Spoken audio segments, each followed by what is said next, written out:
Tonghan Shuntang, une pharmacie de Shanghai vieille de 238 ans, a lancé un nouveau type de baume à lèvres au ginseng et à l'orange douce, affirmant que l'orange douce améliore l'attrait du baume à lèvres car beaucoup de gens trouvent le ginseng un peu trop fort. L'orange est plus hydratante que certains autres ingrédients.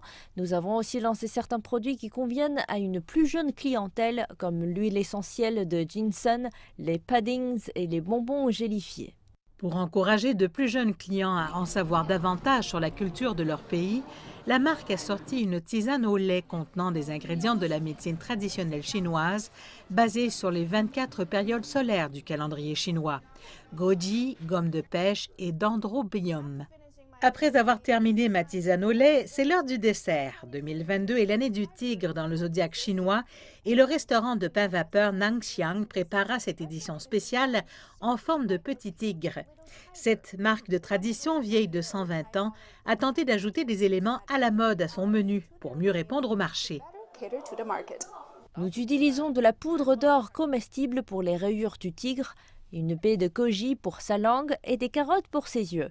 C'est un défi pour de nombreux chefs car ils doivent mesurer avec soin lors de leur confection car les petits pains deviennent beaucoup plus gros après avoir été cuits à la vapeur.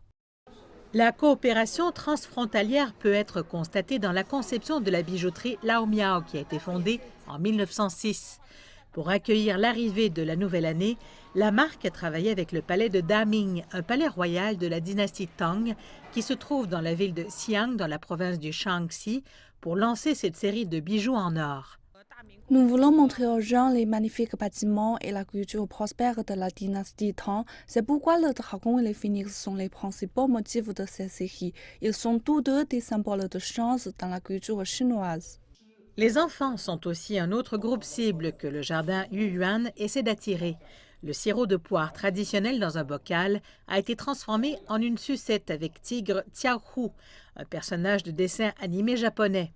Du 1er au 7 janvier, les livreurs d'Elémé seront habillés comme le dieu de la fortune et l'entremetteur de mariage, créant une ambiance festive pour le nouvel an lunaire chinois.